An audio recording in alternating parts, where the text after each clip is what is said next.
నర్సాపురంలో నిర్వహించిన బాలోత్సవం కార్యక్రమం విద్యార్థుల్లో సృజనాత్మకతను పెంపొందించే వేదికగా నిలిచింది.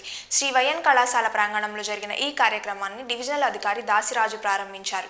విద్యార్థులను ఒకే వేదికపైకి తీసుకువచ్చి వివిధ పోటీలు నిర్వహించడం ద్వారా వారిలో కొత్త విషయాలు నేర్చుకునే ఆసక్తి, పోటీతత్వం పెరుగుతుందని ఆయన తెలిపారు. ఈ బాలోత్సవంలో 55 పాఠశాలల నుంచి 622 మంది విద్యార్థులు పాల్గొని దేశభక్తి గీతాలు, నృత్యాలు, వ్యాసరచన, కథారచన, చిత్రలేఖనం వంటి పోటీల్లో ప్రతిభ చాటారు. అనంతరం జరిగిన బహుమతి ప్రదానోత్సవంలో శాసనమండలి సభ్యులు బొర్రా గోపిమూర్తి విజేతలకు బహుమతులు అందజేసి అభినందించారు. చదువుతో పాటు సామాజిక అంశాలపై అవగాహన పెంపొందించుకోవాలని ఆయన సూచించారు.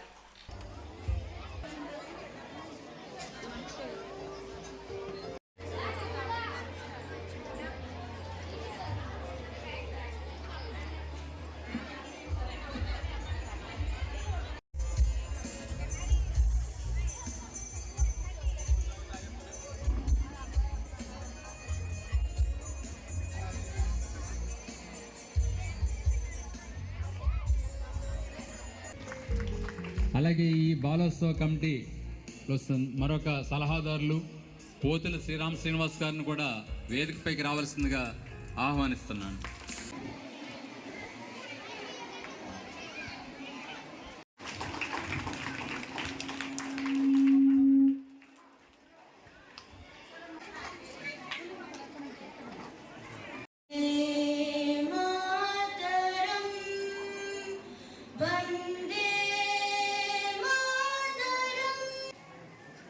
మనకి మొత్తంగా 13 రకాల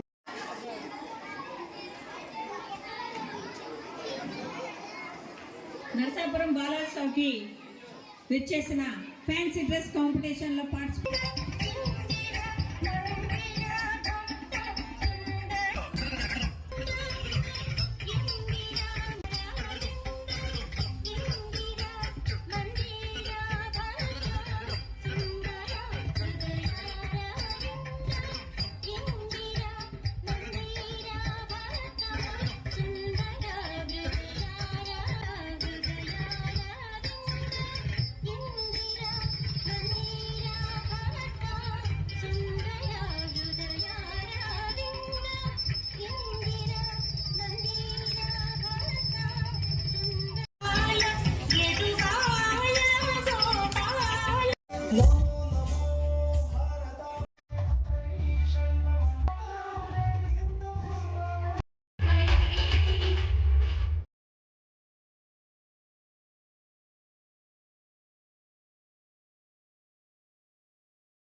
మంచోడివా చెడ్డోడివా ఏ మతముని అని అడగదు.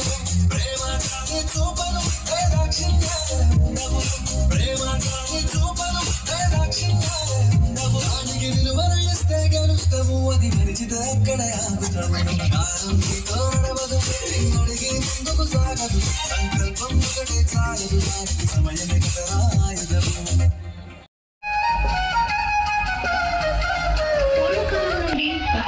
కుటుంబ వ్యవస్థ ప్రధానంగా ఉమ్మడి కుటుంబ వ్యవస్థ.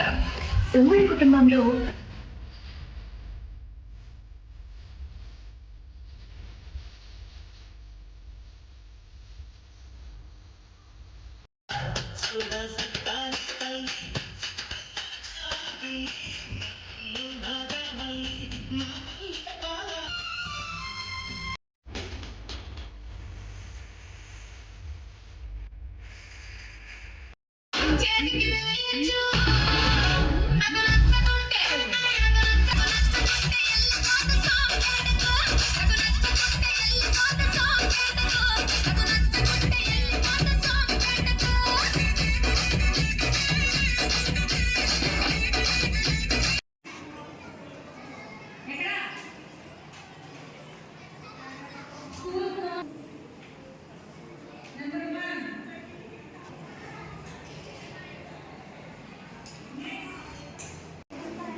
సీనియర్స్ తీసుకురండి అమ్మా.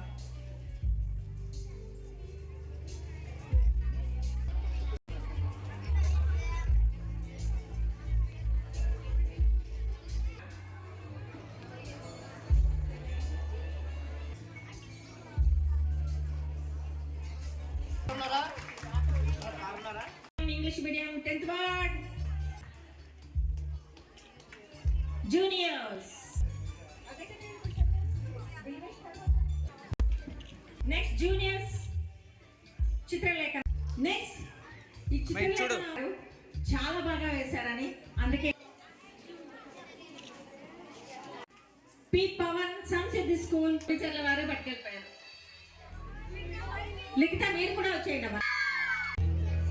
చిత్రయ్య లేదండి, ఉన్నారా? Dinesh Raj Kadapa got a prize.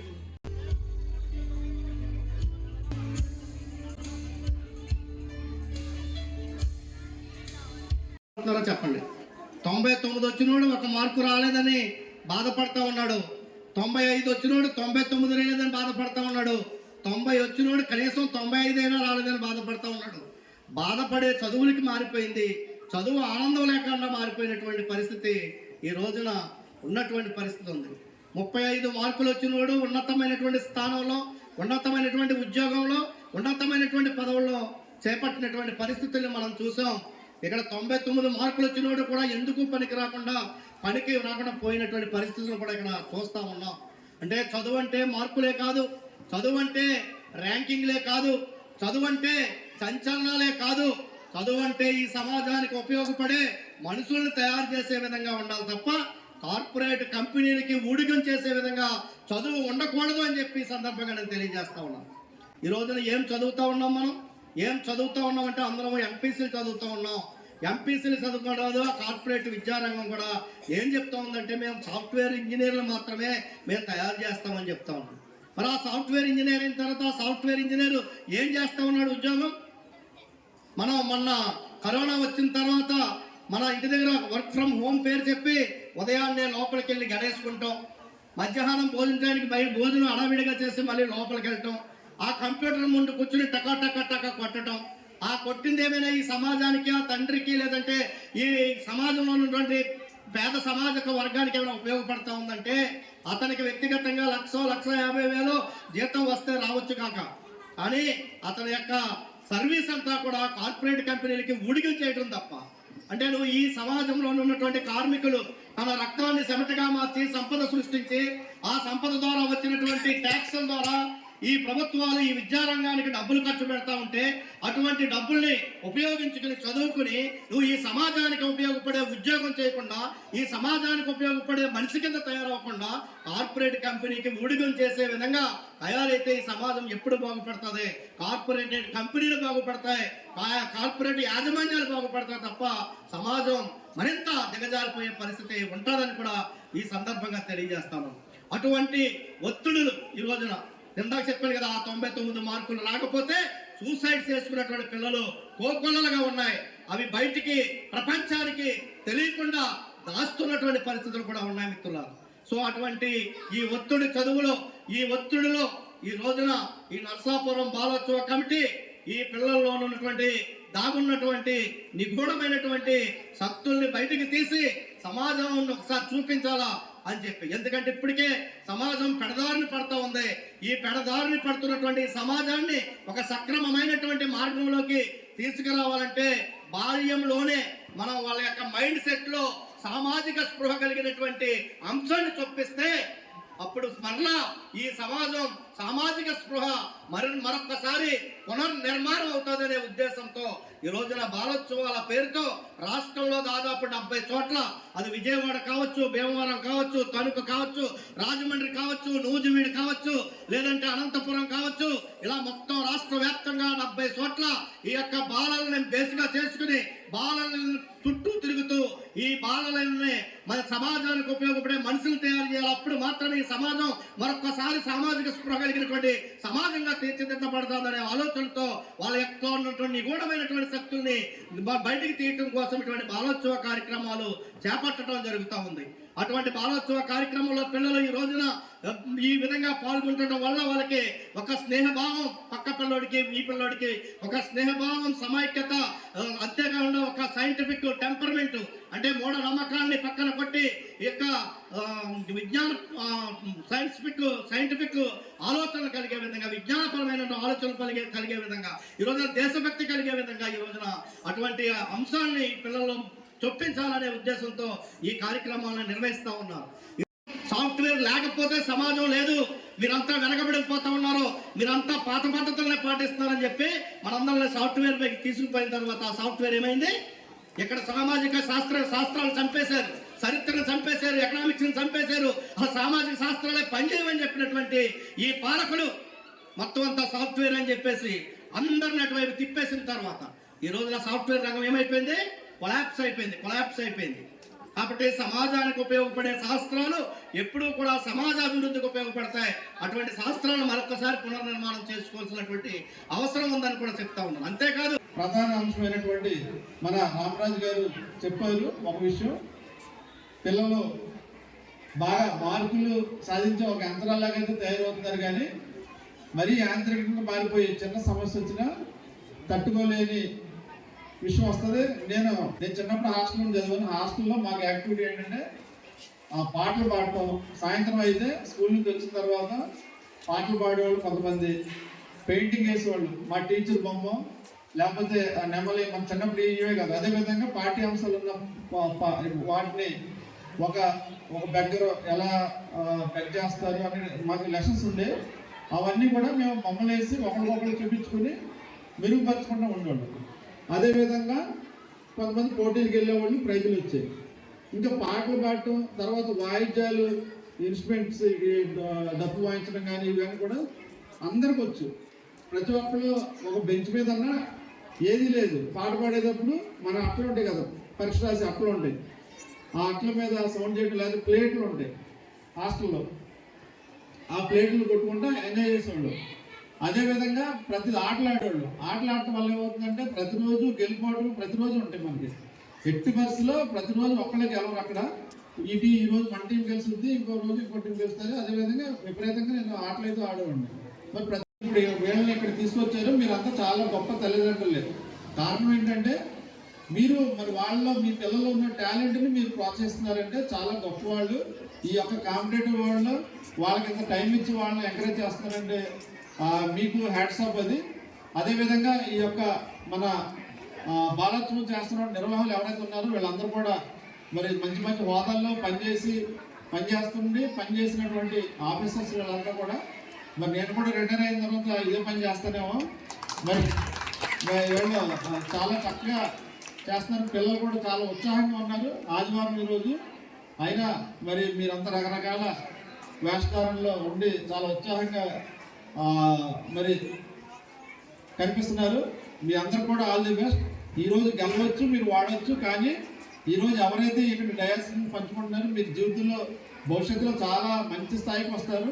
అదేవిధంగా జీవితంలో ఎదిగినప్పుడు అనేక ఒడిదుడుకులు వస్తాయి మనకి, వాటిని తట్టుకునే శక్తి కూడా మీకు ఉంటుంది.